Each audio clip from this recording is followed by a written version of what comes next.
Welcome back. In the previous lecture, we have discussed about the conditions for lasing action. And we have seen that if we want lasing action, that means out of the three processes we have, the stimulated absorption, spontaneous emission, and stimulated emission. Stimulated emission must dominate over absorption and spontaneous emission method. That means a rate of stimulated emission PST must be greater than PSP, and from that we get two conditions. Number one, Einstein B coefficient should be greater than A coefficient, which can be achieved only if we have a metastable energy level within our system. What is meant by metastable energy level, that we will discuss today. And we also require UNU, that is energy density of the photons, energy density of the stimulating photons, to be as large as possible. That means we require optical amplification. And that optical amplification can be done by a structure called optical resonator or feedback oscillator. We will discuss it also.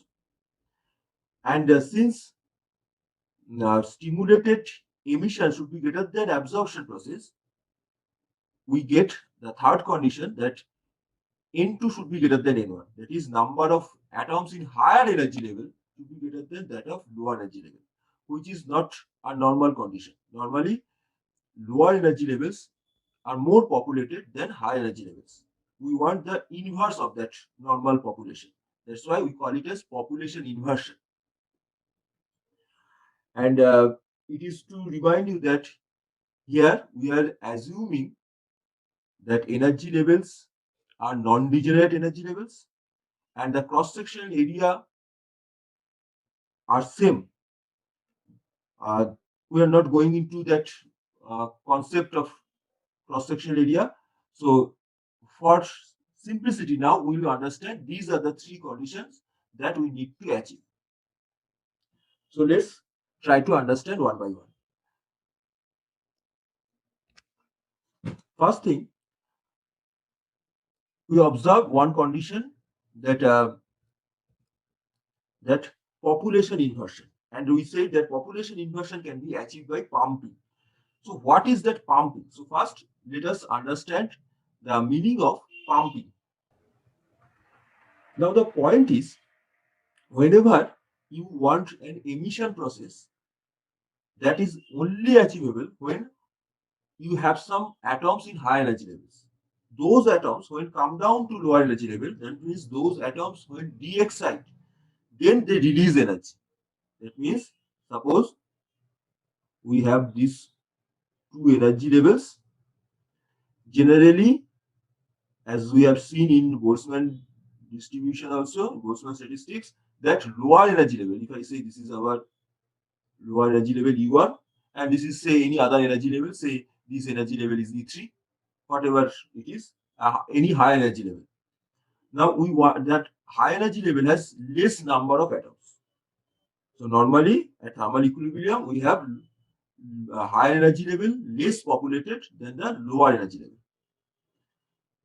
So if we want emission process, any type of emission process, whether it is spontaneous or stimulated emission, first thing you require is to excite atoms in that energy level. That means, in simple words, you need to move those atoms from this E1 to E3.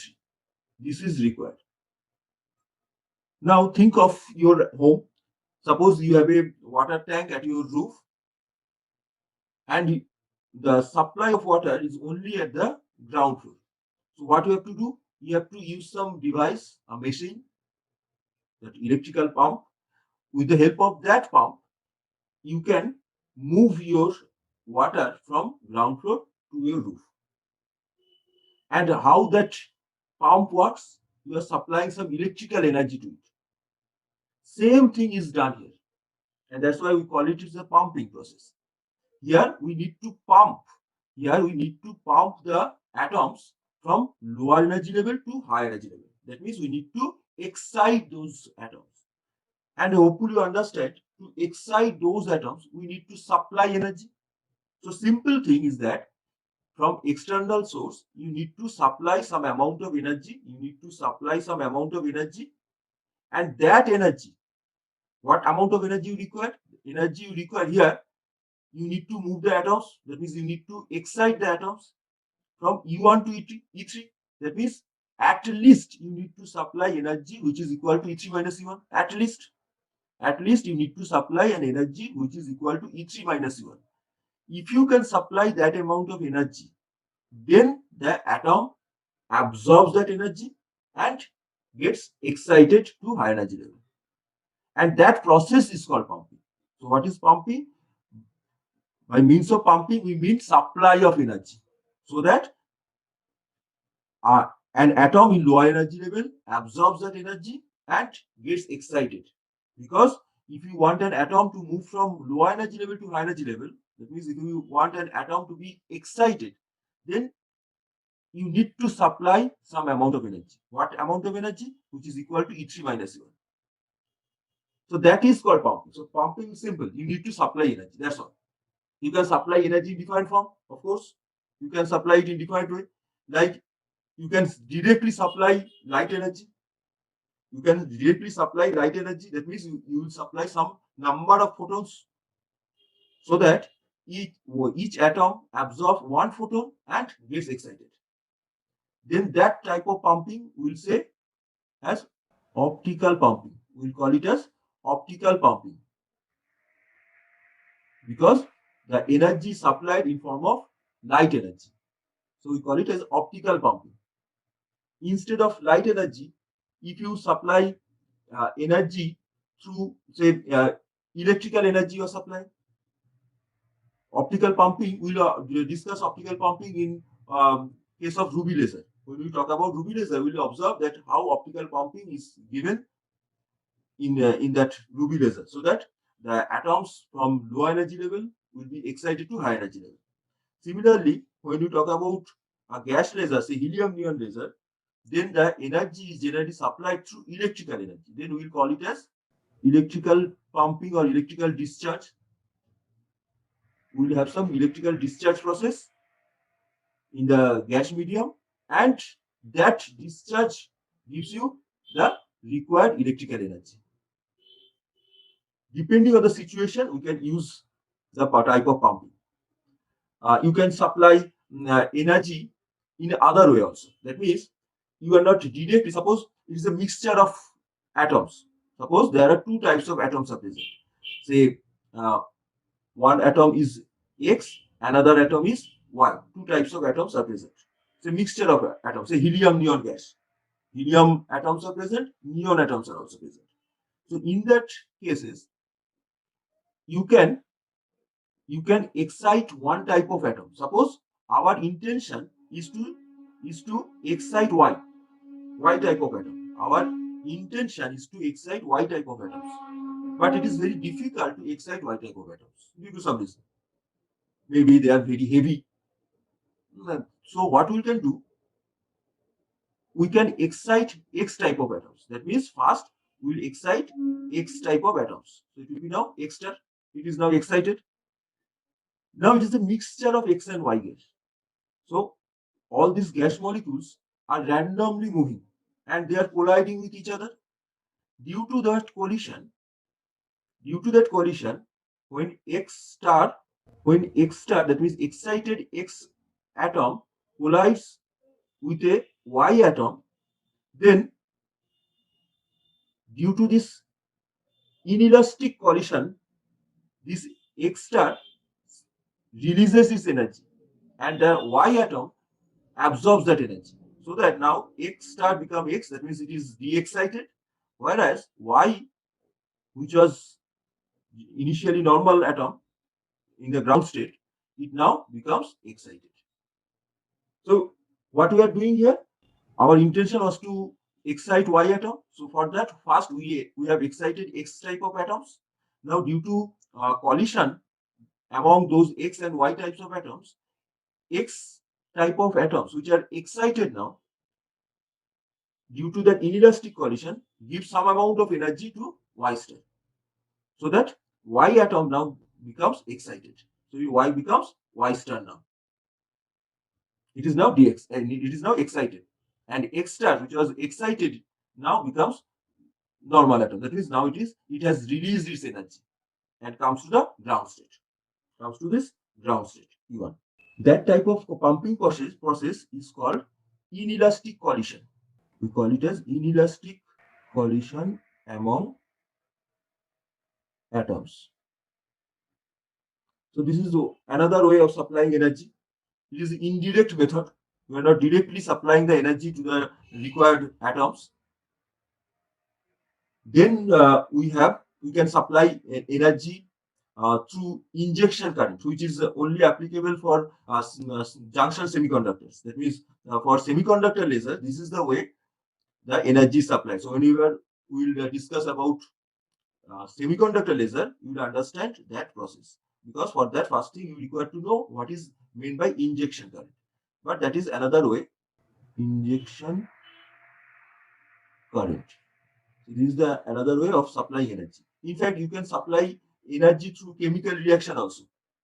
So we call it as chemical reaction by which you can supply your required energy. So the point is, pumping is the method by which you can supply the required energy to the ground state atom so that those atoms get excited, and that can be supplied in different ways through optical pumping, electrical discharge, inelastic collision, injection current, or chemical reaction. But the point is you need to supply energy. That's all.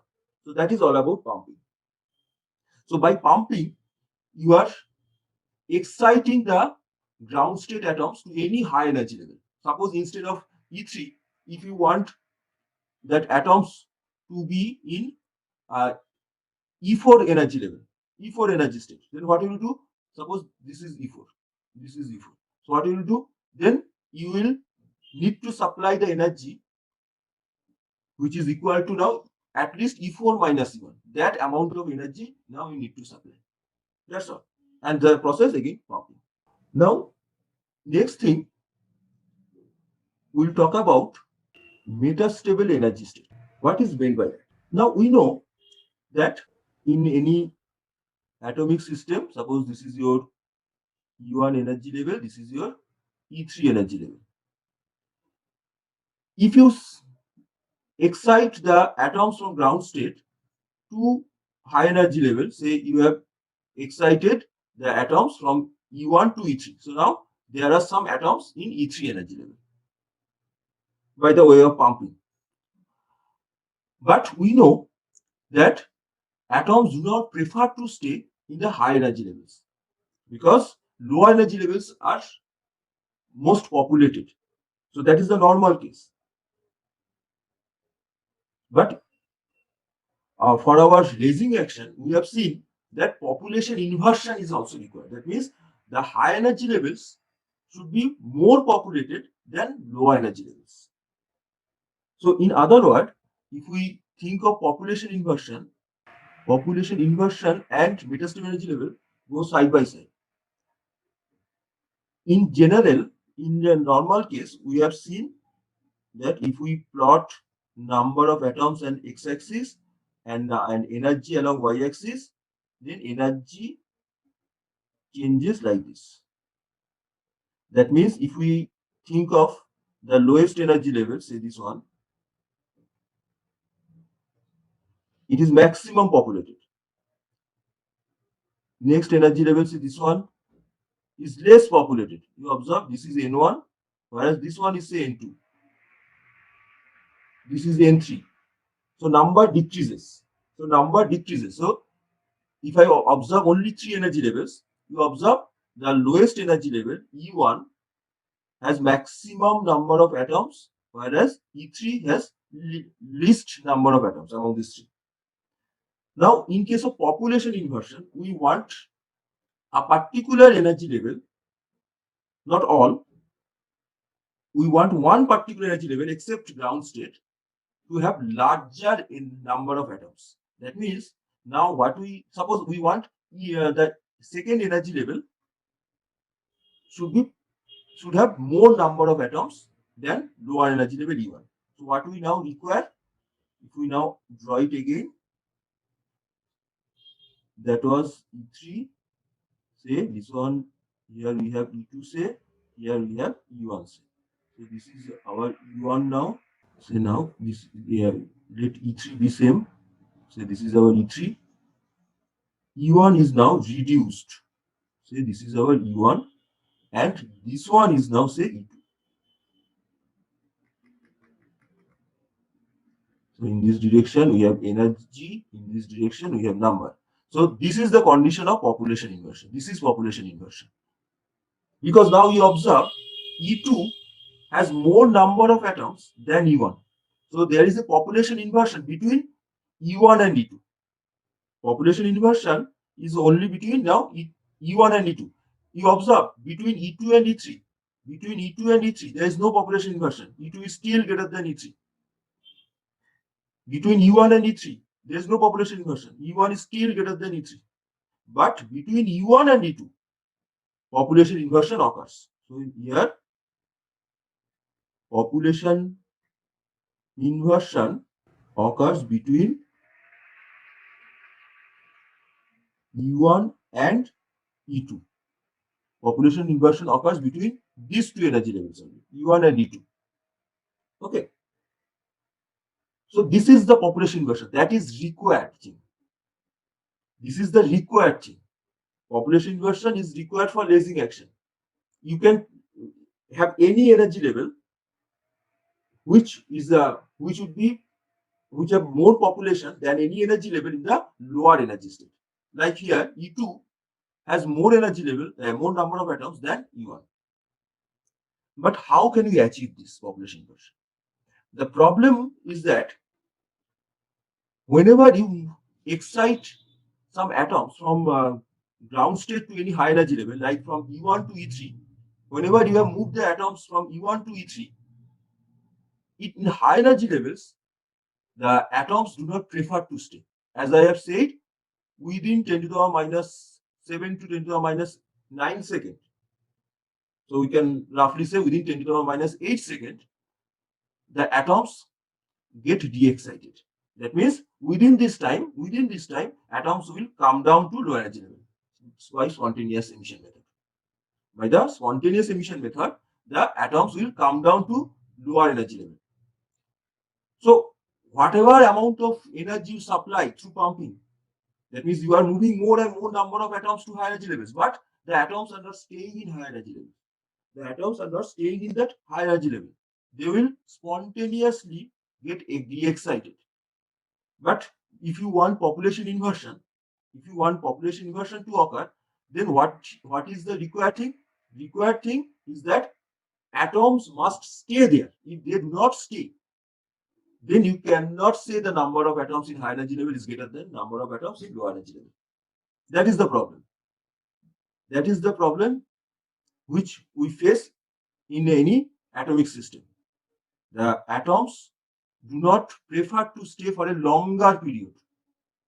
Within 10 to the minus 8 seconds, they get de-excited. So what is the solution? Solution is the metastable energy level.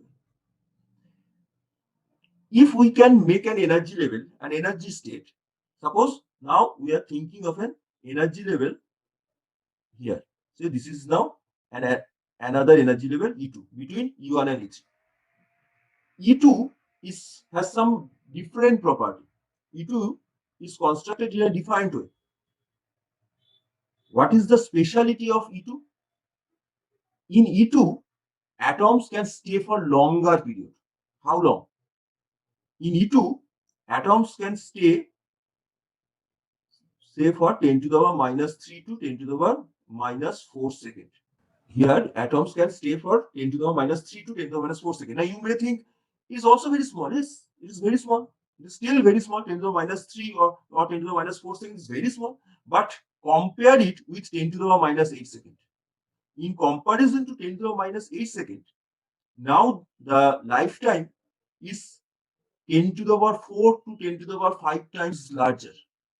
Think of it. With respect to 10 to the power minus 8 seconds, 10 to the power minus 3 or 10 to the power minus 4 is 10 to the power 4 or 10 to the power 5 times larger. So with comparison, it's very large time. So if we can construct a metastable energy level, then atoms can stay for longer period here. And that type of energy level, energy state is called metastable state. Metastable. So it is not stable. Atoms will not stay there for very, very long time, but metastable. Somehow they will stay longer period with respect to the time they generally spend in high energy level. In high energy level, they generally spend 10 to the minus 8 seconds. With comparison to that, now it is larger. With comparison to 10 to the minus 8, 10 to the minus 3 or 10 to the minus 4 seconds, it is larger. Very large. So if we can construct that type of state, that will be called metastable energy state. Generally, metastable energy state are not originated within any type of atomic system. Any type of atomic system, we do not have this metastable energy state. We need to create it. Generally, what is done when we dope one material into another, then this type of energy state may be generated. So we need to have defined combinations, and for defined combinations, sometimes it is observed. Like if we dope chromium in sapphire, sapphire is a transparent crystal. If we dope chromium atoms in sapphire, then we get some metastable energy levels. So what is metastable energy levels? For simplicity, let's understand it in defined way. I have give you an example of a 20th floor building. Remember that example? That there was a 20th floor building, and though there is a lift in that building, the lift cannot be used by the owner of the flats. It can be used by the owner of the building only. That's why when it was for sale, the lower floors were occupied. Lower floors were actually sold because people prefer to stay in ground floor, first floor, second floor, etc. Higher floors are unoccupied by people because people cannot use the lift, and they do not prefer to waste their own energy to go from ground floor to any higher floor, say at 80th or 8th floor or 10th floor. They do not prefer to go. So higher floors are empty. Now, we have said that one day a meeting is called in 20th floor, and the flat owners are not interested in going there because they need to have a lot of energy to go there, and that's why the energy is supplied to the resident of the building by the owner of the building by giving some offer. That offer is say those who will attend the meeting will get some discounts, and etc. etc. So some energy is supplied in different way, and due to that, now the people move from their respective floors to the 20th floor. Absorption process. Atoms are now moved from ground to any excited state by supplying external energy. Unless the offer was given to them, no one was interested to go. Now, what we have said that as soon as the meeting is over, people come down to their respective floors because they do not prefer to stay, just like these atoms. Within 10 to the minus 8 seconds, the atoms will come down to the ground floor, that is ground state. Now, what the owner of the building does, when the people are going down from 20th to their respective floor, say ground floor, first floor, second floor, third floor, etc., midway, say within that floors, one floor is well decorated. Say 17th floor, is well decorated. There are so many books, or there's a library present in that particular floor. There is a room full of music system with availability of a good collection of songs from different genre. There is a video parlor. People can watch movies, favorite TV shows there. There is a room for games. So there are all types of arrangement for entertainment. So in 17th floor, all types of arrangement for entertainment is presented. So when the people are passing through that floor, they stay for some time. Those who are interested in reading books, they go to the library to check the books. Some go to the music to listen to some music. Some go to the playing section, game section to play some games, and so and so. So those people who are not staying in higher floors, who prefer to stay in their own floor only, now they are staying for some time in any other floor. In the 17th floor, now people are staying for some time. They will not stay for longer time. Say within 5 hours, they will actually go to their respective floor. But now they are staying for some time, whether it is 1 hour or 30 minutes, now they are staying there. That floor is acting as metastable floors. Same situation occurs in case of atomic system. Atoms do not prefer to stay in E3. So within 10 to the minus 8 seconds, they will come down. So within 10 to the minus 8 seconds, suppose this atom now comes to E3. From E3 to E2. This atom now comes to E2. So now the atom is here. And the process continues, they are staying there. So more and more number of atoms are moved from E1 to E3 by pumping. So more number of atoms are moved from E1 to E3 by pumping, and by spontaneous emission method or by any other method, the atoms releases their energy. The atom releases its energy. So all the atoms release their energy, emit their energy in any form, whether it is light or heat, whatever it is the form. The point is they release some energy and come down to E2. So now the atoms are at E2 and they are staying there. They are staying there for 10 to the minus 3 to 10 to the minus 4 seconds. Within that time, you are supplying more and more atoms from E1 to E3 and from E3 to E2. So if the process continues, at one time, you will observe that number of atoms in E2 is greater than number of atoms in E1. That means now we have population inversion between E2 and E1. So now we have population inversion between E1 and E2. So that is why we require metastable energy level. So this is all about metastable energy level. So metastable energy level is a special type of energy level which is generally created by the way of doping, where atoms can stay for longer period so that we can have population inversion. I'm giving you another example.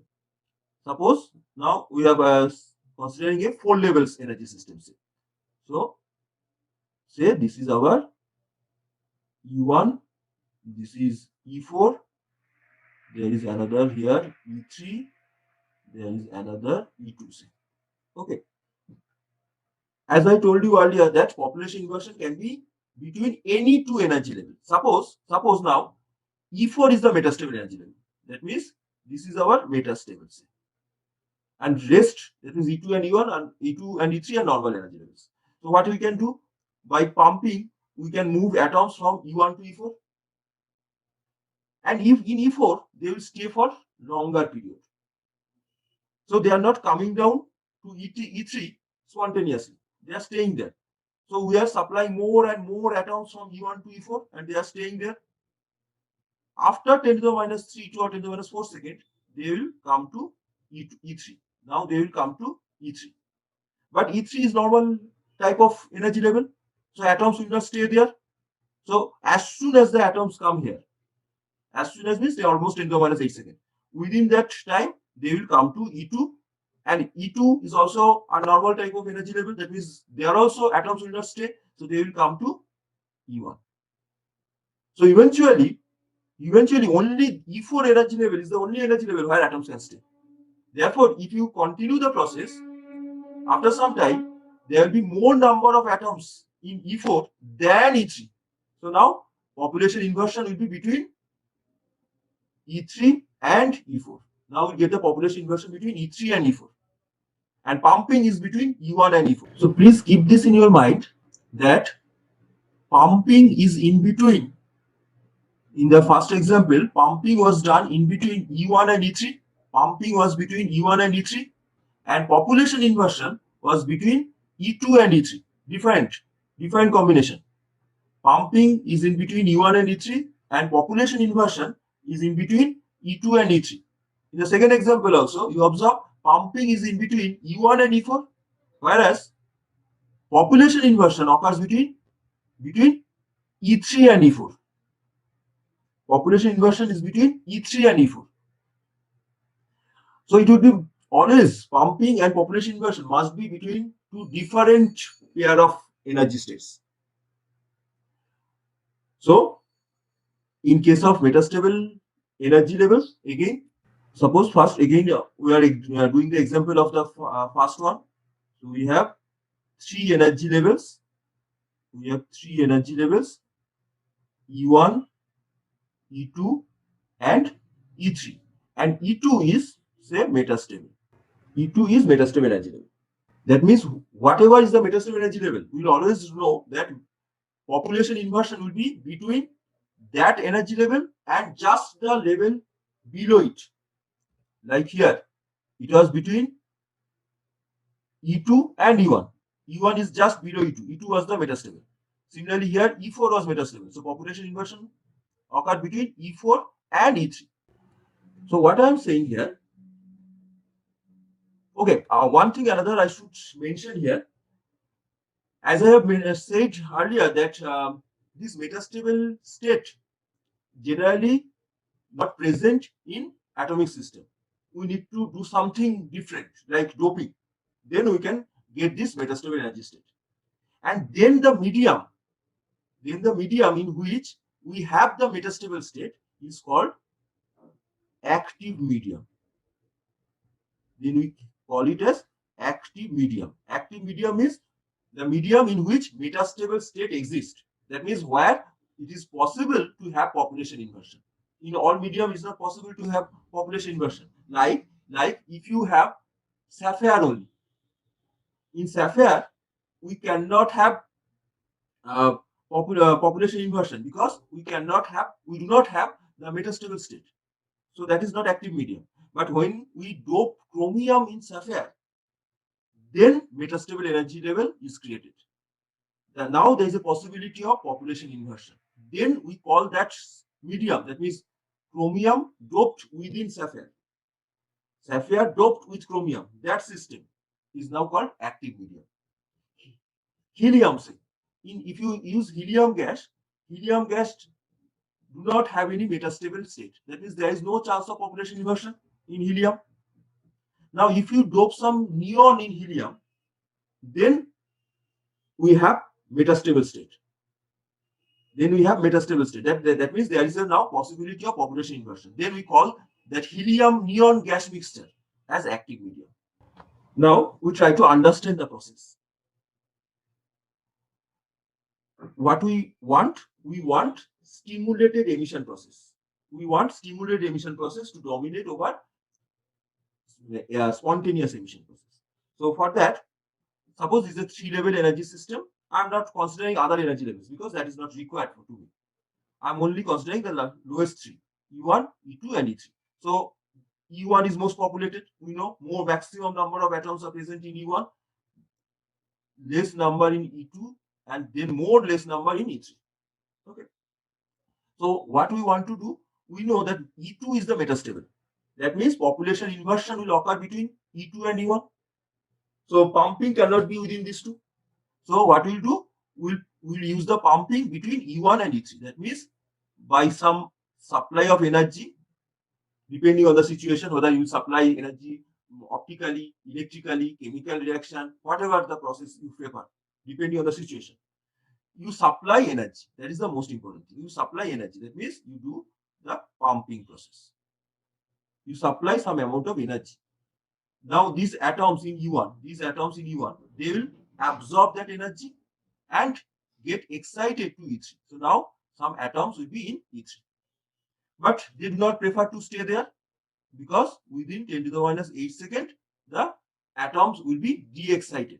That means the atoms will now come to E2 by any other process.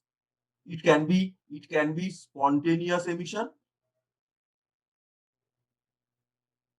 It can be spontaneous emission it can be any radiation-less transition. Radiation-less transition means there is no radiation, there is no light coming out. That means generally heat energy, which is normal thing. That some heat will be released because whenever these atoms from E3 will come down to E2, they will release some energy. That energy can be in the form of light energy, in the form of heat energy. If it is heat energy, we'll say radiation-less transition. And if it is light energy, then it is a spontaneous emission process, because you are not saying that atoms to come down. They are doing it automatically, spontaneously. So it's a spontaneous emission method. So by spontaneous emission method, now atoms are here in E2. But E2 is metastable. That means now atoms will stay for longer period. Say it is 10 to the minus 4 seconds. The lifetime of atoms here. That means atoms can stay there for 10 to the minus 4 seconds. Please don't think whenever I say 10 to the minus 4 seconds or 10 to the minus 8 seconds, doesn't mean that all atoms will spend only 10 to the minus 8 seconds or 10 to the minus 4 seconds. It is the average, what I am saying. That means some atom will come down, say 10 to the minus, in this case, say some atoms will come down within 2 into 10 to the minus 8 seconds. Some will say 5 into 10 to the minus 7 seconds. Some will come more spontaneously, say within 4.5 into 10 to the minus 9 seconds, and so on. So this is the average thing I am saying. Average time the atom spent in E3 is 10 to the minus 8 seconds, and average time atoms stay in metastable energy level is 10 to the minus 4 seconds. Okay. So now atoms are in E2. So whatever atoms. So suppose you have moved 100 atoms from E1 to E3. Though actually in actual case the number will be very, very huge. For simplicity, I am saying say 100 atoms are moved from E1 to E3. So within 10 to the minus 8 seconds, these 100 atoms will now come to E2 and they are staying. They are staying. Within that time, you are moving more 100 atoms from E1 to E3 and from E3 to E2 by spontaneous or radiation-less transition, and they are staying. So now E2 has 200 more atoms, whereas E1 has 200 less atoms, because whatever atoms E2 get is actually from E1. So E1 is losing atoms and E2 is getting the atoms. E1 is losing atoms, and whatever atoms E1 is losing, the same number of atoms E2 is getting at the same time. So after some time, what will happen? After some time, E2 has more number of atoms than E1. That means now we have a population inversion. Now we have a population inversion between E2 and E1. Now we have population inversion between E2 and E1.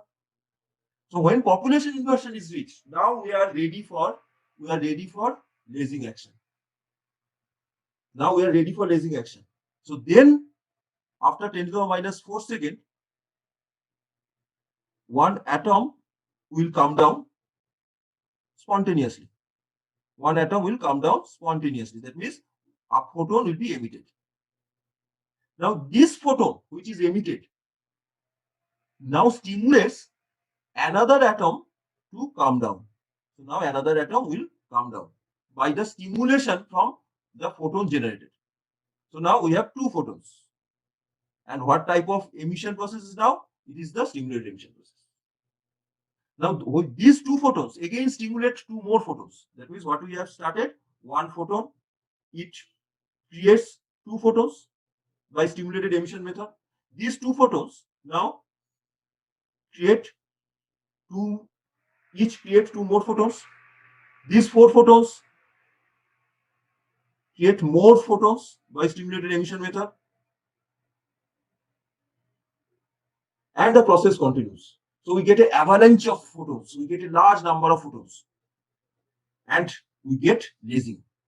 Now, one thing you may say, how can you be so sure that this photon which is generated, stimulates an atom here? It may not. Yes, it may not. There is a possibility. There is a possibility. Similarly, when these two photons are created, there is a possibility that these two photons may not go through that stimulated emission process. That means they will not create more photons. Yes, possible. That's why we'll trap those photons which are created. Actually, here what I am showing you, that one photon is created. But basically, there are so many atoms are present. So many atoms are present. Millions of atoms are actually present in E2. So millions of atoms are actually coming down to E1 spontaneously. So millions of photons are created. What we'll do, we'll try to trap those photons so that those photons can create stimulated emission. Those photons can be used for stimulated emission. And that's why we will use a quantity or device called optical resonator, which we'll discuss in the next class. The optical resonator, by which we can trap those photons. But for today's discussion, what we understand, that from E1 to E3, we are moving the atoms by some way of pumping.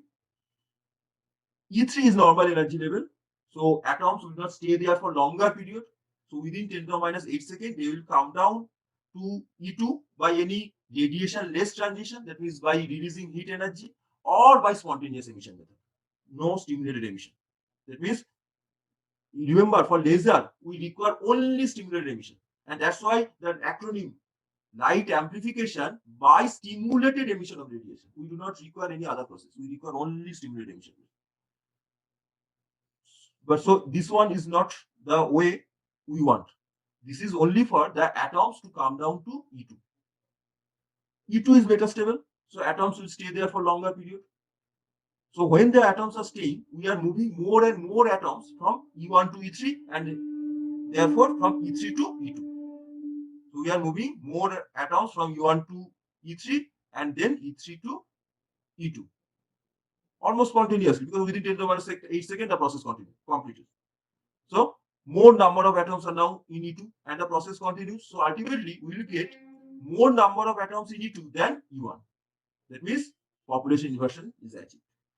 When population inversion is achieved, then only it is possible to have lasing action. So now, after 10 to the minus 4 second, because average lifetime of atoms here is 10 to the minus 4 second. After 10 to the minus 4 seconds, some atoms will come down to E1 by spontaneous emission method. Some atoms de-excited to E1 by releasing some energy in the form of light energy. Some photons are created. Now those photons which are created by spontaneous emission method now stimulate the atoms present in E2. And when they stimulate these atoms, then as if they are saying these atoms that your time is up, now go to E1.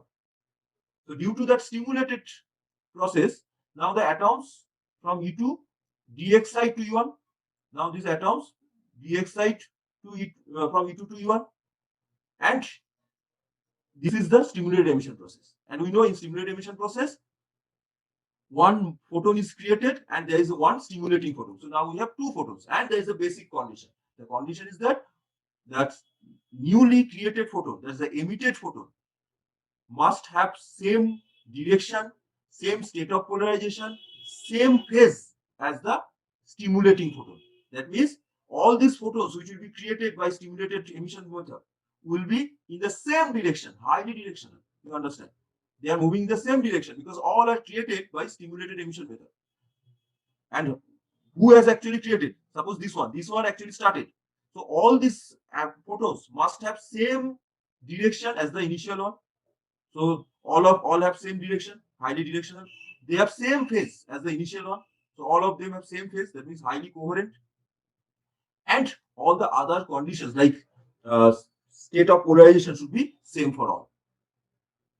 So that is only possible because we have the metastable energy level and we have created population inversion.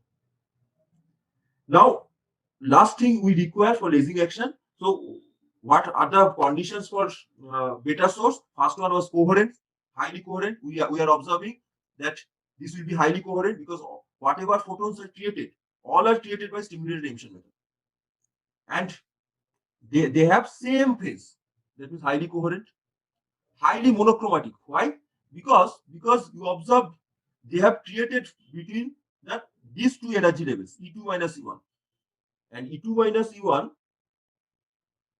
equals to H nu. So basically, they have same frequency. But as I have mentioned earlier, this you cannot have a monochromatic light. That means you cannot have a single frequency. You have always a broad type of frequency range. That means intensity distribution have some line width like this. But in case of stimulated emission method, this line width is very small. That means suppose this is very small. This line width is very small. Though there is a finite line width, but it will be very small. As I said, that this line width, that is full width of maximum, this width can be as small as 10 to the power minus 10 nanometer. It's very small.